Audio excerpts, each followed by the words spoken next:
하나님 말씀 구약성경 레위기 19장입니다.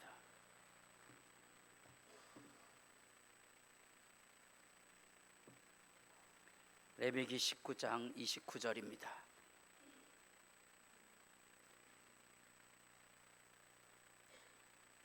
(19장 29절) 내 딸을 더럽혀 창녀가 되게 하지 말라. 음행이 전국에 퍼져 죄악이 가득할까 하노라. 내 안식일을 지키고 내 성소를 귀히 여기라. 나는 여호와이니라.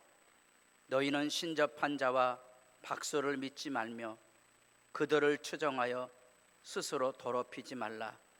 나는 너희 하나님 여호와이니라.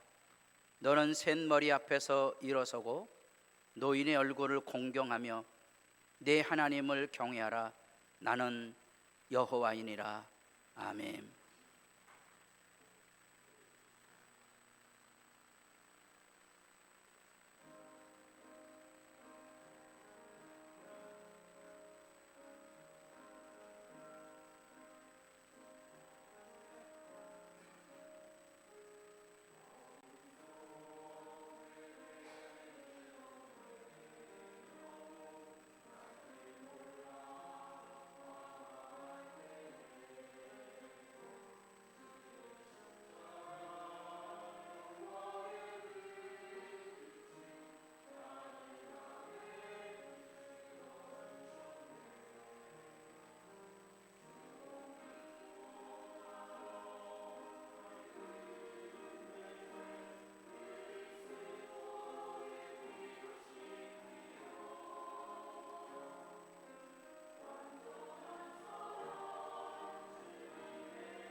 이제 제법 날씨도 선선해졌습니다.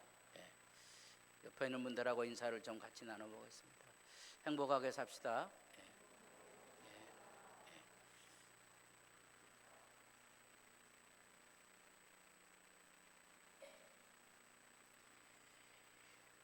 우리는 지금 레위기 17장에서 26장까지의 우리가 살아가는 현실을, 우리가 살아가는 일상을 어떻게 복되고 아름답게 살아가고 있는가를 듣고 있습니다. 이것은 레위기 16장을 중심으로 한 죄 사함, 죄로 인하여 마음이 깨끗해진 사람만이 할 수 있는 일이고, 이것이 우리들에게 주어진 본분입니다.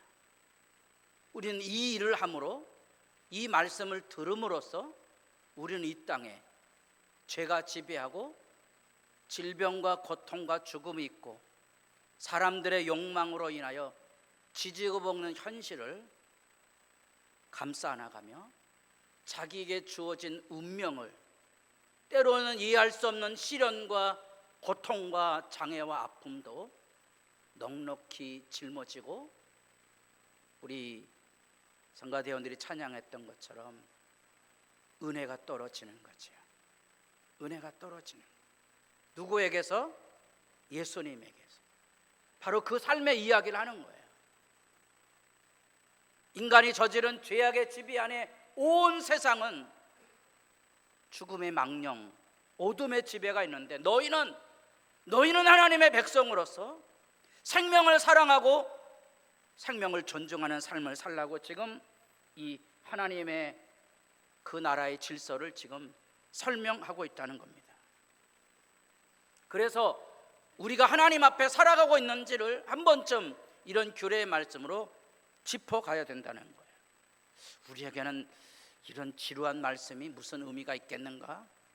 심지어 씨 뿌릴 때 이게 과연 무슨 의미가 우리에게 있는가? 머리카락을 둥글게 깎지 말아야 됩니다. 이런 말씀이 우리에게 무슨 말씀의 의미가 있느냐 하는 거예요. 그 안에서 하나님의 말씀의 의미를 찾아가야 하는 거죠. 우리 현실에 대한 얘기입니다. 한 신문에 난 서울의 한 카페의 문 앞에 있습니다. 노 시니어 존, 60세 이상 어르신 출입 제한. 60 넘으면 이 카페는 못 들어가는 거예요. 그 옆에 그림이 재미있습니다. 강아지는 환영. 우리 화천에는 65세가 돼도 청년의 소속입니다. 저 같으면 더러워서도 안 들어갑니다. 어떤 연원인지 모르지만 우리 사회 안에 한때는 아이들이 너무 음식점이나 이런 공공 카페에 뛰어다녀서, 또 어떤 경우에는 학생들이 이런 카페에 차 한잔 시켜놓고 공부방이 되는 것처럼 거기다가 노트북을 꽂아놓고 몇 시간씩 있어서 이런 것 때문에 무슨 골머리를 앓는데, 노인들이 주책인가? 우리 같은 사람은 이런 데 들어가서 뭘 시켜야 될지도 모릅니다. 그래서 저는 하나 외우고 다니는 게 있습니다. 그는 카페라떼는 어느 때인지 하더라고요. 그래서 아주 우아하고 당당하게 카페라떼 뜨거운 거 하나 주세요 이렇게 시킵니다. 거기 메뉴판에 있는 건 참 모릅니다. 뭔 말인지. 이게 우리 시대가 실제로 살아가고 있는 얘기예요. 지금 오늘 32절, 너는 샘마리 앞에서 일어나고, 이런 게 의미가 있는, 이게 뭐지? 우리 시대 안에 이게 뭘 의미하고 있는 걸까? 여전히 우리 시대에도 아파야 될 하나님의 말씀이 있는 거예요. 우리가 부딪혀가는 생활이 바로 그런 겁니다. 그 생활 안에 이 중요한 내용들을 여러분 다시 기억하셔야 됩니다. 죄 사함이 없이는 이 말씀을 듣기가 어려운 거예요. 이게 잔소리가 되는 거예요. 첫 번째 등장하는 주제는 29절에 내 딸을 더럽혀 창녀가 되게 하지 말라. 이게 뭔 말입니까? 우리 자녀 중에 창녀가 있습니까? 자녀를 창녀에 내어주는 사람이 있습니까? 없어요. 대부분 그렇지 않습니다. 왜 이런 규례까지 다 밝혀주고 있는 걸까? 사실은 어느 시대로든지 이런 성적인 방종이 실제로 지배하고 있고, 하나님의 말씀을 가르치지 않으면 우리의 자녀들이 세상으로 나가버리는 거예요. 단순한 성적인 문제만이 아닌 거예요. 30절, 내 안식일을 지키고 내 성서를 귀히 여기라. 내 안식일을 지키고 하나님의 말씀을 지키지 아니하고 믿음을 지키지 아니하는 내 자녀들에 대한 눈물과 아픔을 지켜보고 있는 거예요. 이미 지금부터 40년 전에 기독교 병정학자로서 했던 프랑시스 세퍼가 1980년대 여러분의 자녀들을 텔레비전에 오염시키지 않도록 하십시오. 요즘은 텔레비전이 아니고요, 애고 어른이고 다 휴대폰에 빠져 지내는 거지. 누구의 무엇을 지배를 받는가 생각을 하셔야 됩니다. 온통 우리의 삶 안에 우리의 자녀들이 어떤 길로 가고 있는지를 진단해 보면 이 말씀은 지나가는 이야기가 되는 게 아닙니다. 성경 역사의 흐름 안에도 보면 이 성적인 정결의 문제는 이런 것들이에요. 사람이 땅 위에 번성하기 시작할 때 그들에게서 딸들이 나니 하나님의 아들들이 사람의 딸들의 아름다움을 보고. 이 하나님의 아들은 뭐고 사람의 딸들은 뭘까? 성경 공부를 하셔야죠. 그래야 부유하게 알거든요. 중요한 주제는 이거예요. 세상을 지배하고 있는 정신, 영이 뭐냐는 거예요. 인간을 욕망의 대상으로 보는 거예요. 이게 비참한 거죠. 그래서 지난번에 머리값 깎지 말라 그랬잖아요. 여러분, 머리 가지고 장난하지 마시고 여러분 몸에 함부로 칼 대지 마십시오. 좋은 게 아닙니다. 좋은 게 아닙니다. 여기에 매달려 살아가는 거예요, 세상. 월급 작은 거는 용서를 하되 뭐 작은 건 용서가 안 된다 그랬죠? 키 작은 건 용서가 안 된다. 이 세대의 모습. 이 안에 사람들이 심어놓은 게 뭔가 하니 성적 이미지입니다. 죄송한 얘기지만 제가 자랄 때는 이제 전차를 타면 아주머님들이 아이 젖 물리고 지나가는 건 일상이었어요. 그렇게 흉이 되고 그런 게 아니었어요. 오늘날에는 모든 영역 안에 성적 이미지를 가져다 붙여갖고 그게 불가능한 거예요. 이 세상을 움직이는 정신을 보셔야 하고요. 자기들이 좋아하는 모든 여자, 이 욕망이지요. 한때 사랑의 교회, 저희 교단의 대표적 교회가 있던 그 서초동 1번가에 저녁이 되면 100만이 쏟아져 들어오는데요, 놀랍지만 그 시대 안에 유흥업소에 종사하는 처자들만 100만이 넘는다는 이야기를 들은 적이 있습니다. 실제 얘기 드린 거죠. 우리들의 삶의 주제가 어디 있느냐? 욕망에 치우쳐 있는, 그 중에 성적인 욕망, 그 먹방으로 이해되고 있는 세계가 주목하는 대한민국이 이상한 나라예요. 먹방을 하는 나라는 세상에 별로 없다는 거예요. 요즘은 우리 애들도 밥을 먹고 가면 꼭 카페에 또 가야 되는 거예요. 가서 빵을 또 먹어야 돼. 지들도 뭐 먹고 싶은 게 있어. 무슨 이름도 알지 못하는 그거 먹어야 된다는 거예요. 뭐 버블티인가? 우리들이 살아가는 세대 현실을 기억하셔야 돼요.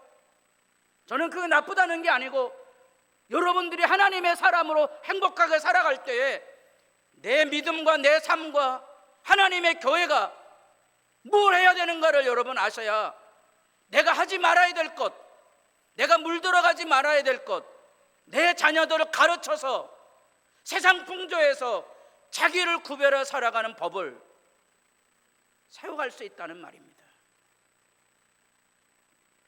이게 홍수 심판 때 일어난 일이라면 마지막 계시록 이 세상에 하나님의 심판이 쏟아질 때까지 음행의 진노의 포도주, 이 세상은 결국은 음행으로 망할 거거든요. 이 세상의 풍조를 아셔야 돼. 계시록 이야기입니다. 창세기로부터 계시록까지 하나님을 떠난 인간이 추구하고 있는 것은 욕망인데, 그 욕망의 핵심 중에 하나가 성적인 욕망이고요. 권력이에요. 권력. 교회당에 무슨 높은 자리가 있어요. 맨날 교회당에서 권력 싸움 하느라고 그것에 매달려 살아가는.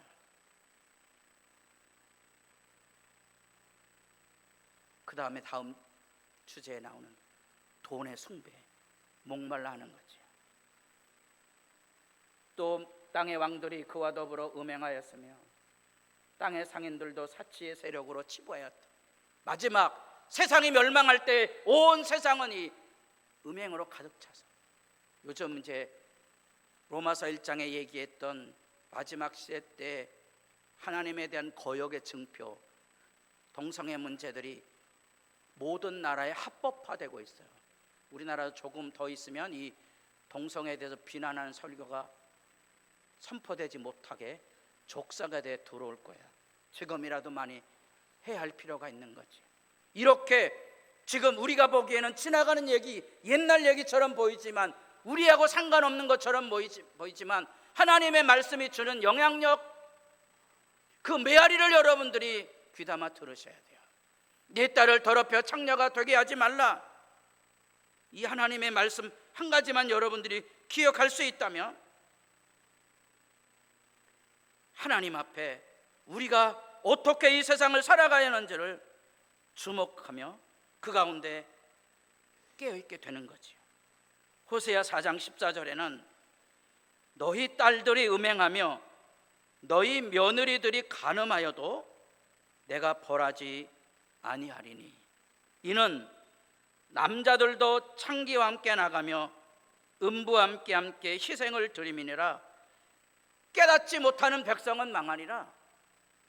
딸들과 며느리뿐 아닌 거예요. 남자들도 다 그런 거예요. 그 시대에 대한 심판을 경고하고 있는 거죠. 음행을 통하여 무너지는 게 뭐냐?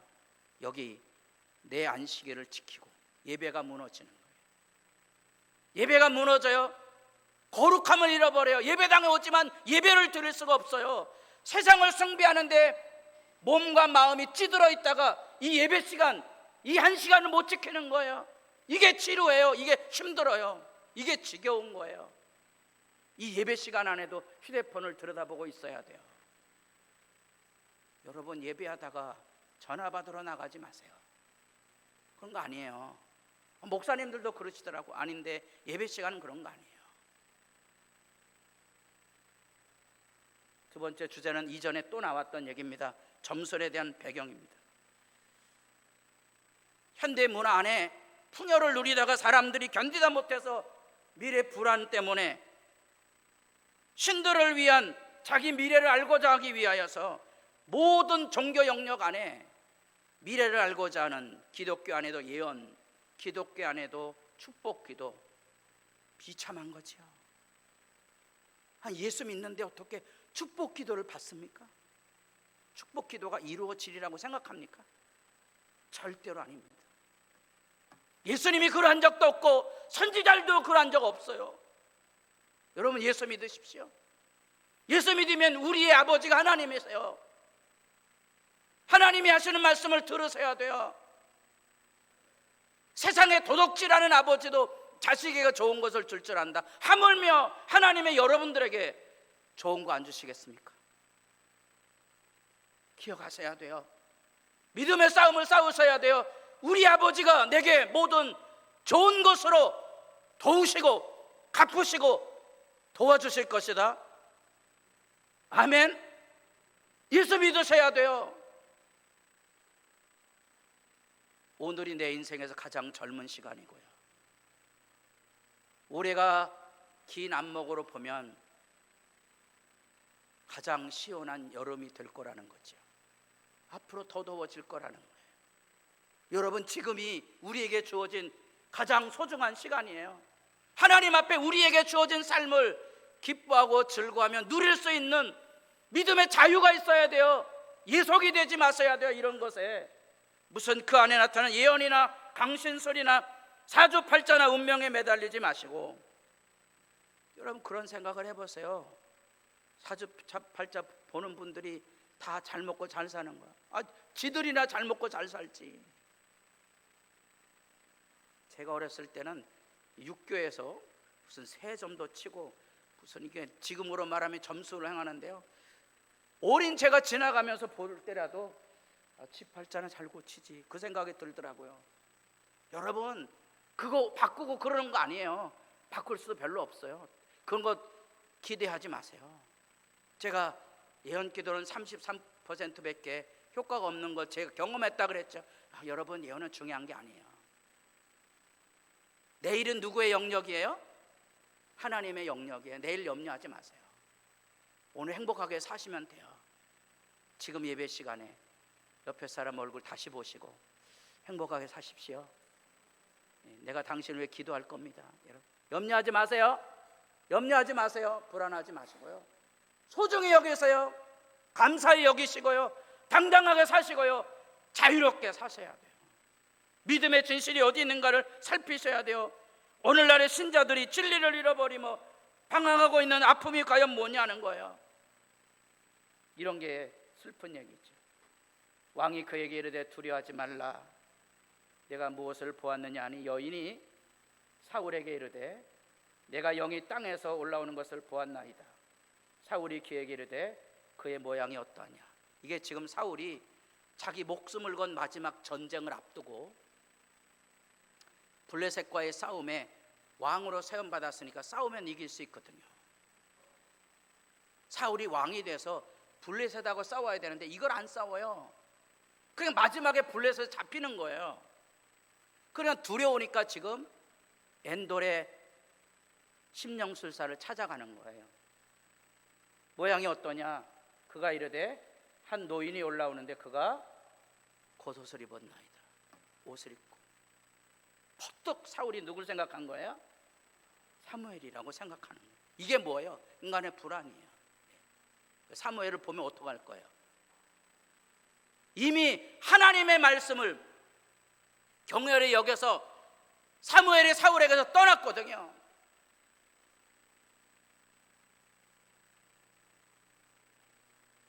예레미야를 읽으신 분은 이 말이 뭔지 아는 겁니다. 하나님의 영이 떠난 것처럼 나라가 멸망하고 내 인생이 파탄나는 삶의 자리, 인생의 밑바닥에 해야 할 일이 있어요.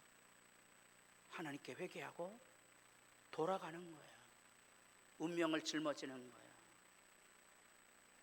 하나님께서 다시 흩으셨으나 다시 모으시고, 찢으셨으나 다시 싸매어 주실 거. 하나님에게로 가는 거예요. 욥기가 그런 거잖아요.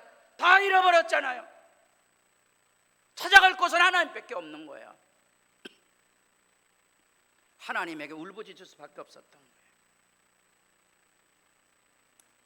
베드로가 이르되, 베드로가 하나님의 나라의 능력을 가지고 병든 자를 고치는 이적과 권능을 해가자 따라다니던 시몬이 돈을 주고 그걸 살려고 했던 거예요. 능력은요, 사람에게 있는 게 아니에요. 능력은 누구에게 있어요? 하나님에게 있어요. 능력이 누구에게 있다? 하나님에게. 나는 누구를 믿는다? 하나님 믿으세요. 목사에게 능력이 있는 게 아니에요. 신천지에 능력이 있는 게 아니에요. 기웃거리지 마세요.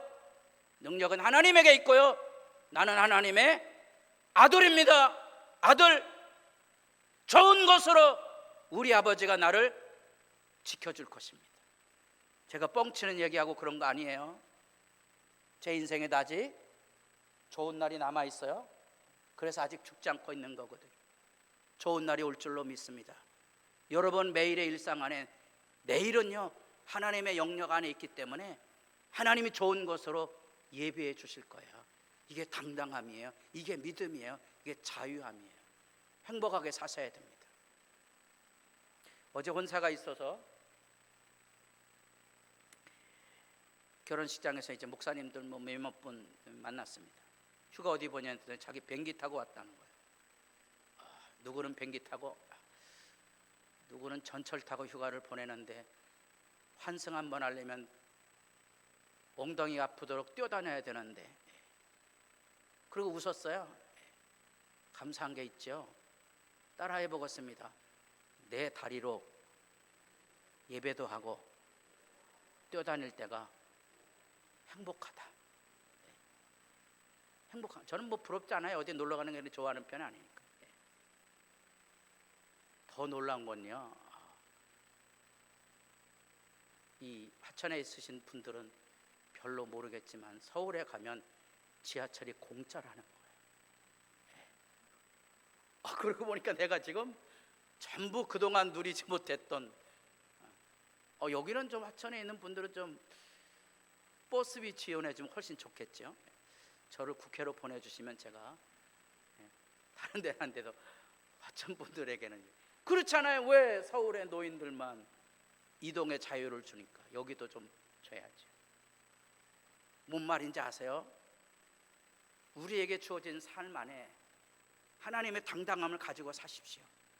하나님을 복으로 생각하지 마시고 돈으로 살려고 하지 마시고, 여러분, 하나님이 내 아버지 되신 믿음 안에 일어서시고요. 그래야 이제 이게 돼요. 왜 노인을 공경하라 그랬을까요? 왜 부모를 공경하라 그랬습니까? 부모에게서, 노인들에게서 뭘 배웁니까? 신앙의 진실을 배우기 때문에. 신앙 교육이 부모의 책임이에요. 부모 노릇은 자녀에게 말씀을 가르쳤느냐, 그것 가지고 심판을 받을 거고요. 교회 안에 여러 개 직분을 맡으신 분들, 여러분의 직분이 어떤 직분이든지, 그래서 사람들을 하나님의 말씀으로 가르치고 돌봤느냐가 여러분의 본분이에요. 딴짓 하지 마셔야 돼요. 다른 것 가지고 하나님 앞에 서려고 하지 마셔야 돼요. 신앙의 교육의 중요성을 알면 이제 이 말이 얼마나 중요한 것인지 알게 되는 거예요. 시대 상황을 보세요. 우리 사회가 이렇게 무질서하게 된 것 중에 하나가 어른이 없다는 거잖아요. 교회도 어른이 없어요. 존경하는 어른이 없으니까 말을 해도 말빨이 안 서는 거예요. 교회조차도 신앙의 진실이 없어요. 신앙 교육을 하지 않아서 말씀을 가르치는 사람이 없는 거예요. 신명기 6장에 유일하신 하나님을 믿는 사람들아, 너희는 말씀을 가르치란 그 사명이 없는 거예요. 한 식당에 갔는데 허접잖은 냄비에다가 김치찌개를 주더라고요. 별로 그 찌그러진 양은 냄비에다 김치찌개를 주는데 뭐 별로 넣은 것도 없는데 제 입에 맛있더라고요. 그래서 처음 알았어요. 김치찌개에 뭐를 넣어야 시원하죠? 예? 콩나물을 넣어야 시원한 거 처음 알았어요. 그래서 물어봤어요. 예. 김치찌개 시원한 것 같은데 우리 집사람이 콩나물을 넣어서 그렇다는 거예요. 노인을 공경해야 되는 이유는 뭐예요? 예전 사회에 모든 데이터는 누구 머릿속에 있어요? 어르신들 머릿속에 있는 거예요. 지금은 이제 컴퓨터가 다 있어서 뭐 무슨 앱 이런 거 여러분 다 찾아보잖아요. 우리 집사람 그거 가지고 이제 찾아봐요. 예. 옛날에는요, 노인들이 그 역할을 했다고요. 노인들이 지식과 정보의 저장소예요. 이게 그냥 지나가는 얘기가 아니었구나. 오늘날에도 AR을 통하여 모든 정보가 이제 개인에게 접근이 될 텐데, 가장 소중한 정보는요, 사람을 통하여 정확하게 이해하고 바라보는 거예요. 노인들에게 배우시고요, 부모님들에게 배우셔야 돼요. 사람을 지배하려고 하지 마시고 하대 손가락질하는 거 조심하셔야 돼요. 인간관계의 소중함을 잘 배우셔야 돼요. 그것은 단지 부모나 노인들에게 순종 굴종하라는 얘기만이 아닌 거예요. 상호 자기의 가치를 소중히 여기며 사는 거예요. 한 가지 더 깨달았던 것은, 예전에 우리 그 노동운동을 했던 전태일 씨가 그 기본 노동법이 있음에도 불구하고 노동법이 현장에 지켜지지 않아서 법적인 투쟁을 하려고 노동법규를 공부해 보니까 그건 자기 힘으로 안 되는 거야. 따라해 보겠습니다. 대학생 친구. 크게 해보겠습니다. 대학생 친구. 한 사람이라도 있으면 피눈물 나는 얘기입니다. 그래서 일부 학생운동하던 사람 친구들이 노동자에게로 간 거예요. 전틸 씨의 영향력이 크거든요. 제가 이제 휴가를 보내다가 숙소를 취소를 해야 되는데 이게 뭐 제 힘으로는 어쩔 수 없는 거야. 제게는 누가 있죠? 대학생 친구가 있잖아요. 누구 있어요? 우리 아들. 우리 아들이죠. 야, 이거 어떻게 하는데 이게 그 본인도 아닌데 어떻게 취소를 하더라고요. 여러분, 노인을 공경한다는 관계를 주목해 보세요. 그저 부모님에게 효도하면 복 받습니다 그런 얘기하지 마시고 여기 서로의 존중이 얼마나 소중한 가치를 이루고 있는지. 솔로몬에 대한 하나님의 심판이 아들에게 떨어졌을 때 그 아들이 하는 말입니다. 노인의 잠언을 버리고 자기 어린 친구들의 잠언을 따라 내 아버지는 채찍으로 너희를 징계했지만 나는 정갈 채찍으로 너희를 징치하리라. 이게 무서운 말이거든요. 이게 악의 굴레예요. 절립지만 제게 가슴 뛰는 히브리어입니다. 이게 진리와 진실을 뜻하는 글자입니다. 다음 주에 거짓이란 글자를 가르쳐 드릴게요. 이 글자의 특징이 뭐죠? 땅에 떡 버티고 서 있는 거예요. 흔들리지 않잖아요. 이게 모양도 그렇습니다. 딱 버티고 서 있는. 이게 히브리어 첫 글자고요. 이게 끝 글자고요. 이게 가운데 글자입니다. 믿음이라는 게 뭔지 아세요? 진리라는 게 뭔지 아세요? 처음부터 끝까지 변함이 없는 거예요. 그게 우리가 말하는 아멘이에요. 아멘 신앙이 뭐예요? 처음과 중간과 끝이 변함없는 거예요. 우리가 가지고는 개혁적 신앙의 모토가 로마서 11장 36절이라 그랬어요. 모르시면 장로교인 아니에요. 모든 것이 주로부터 나오고 주로 말미암고 주로 돌아갑니다.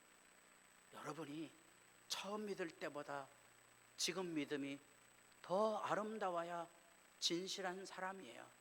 여러분, 이런 하나님의 말씀에 성실함을 가지고 있어야 이런 이야기가 농담이나 잔소리가 되지 않을 겁니다. 우리에게 필요한 건요, 하나님에 대한 믿음의 복된 진실입니다. 행복한 예수쟁이들이 될 수 있기를 바랍니다. 기도드리겠습니다.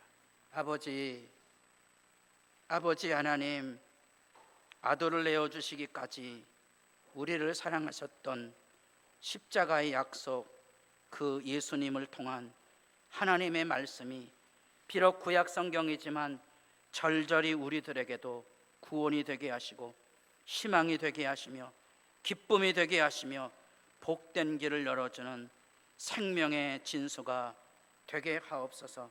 날마다 우리의 새벽이 힘있게 하시고 날마다 우리의 아침이 복되게 하시는 구원의 은혜로 저들을 붙들어 주시옵소서. 예수님의 이름으로 기도드립니다.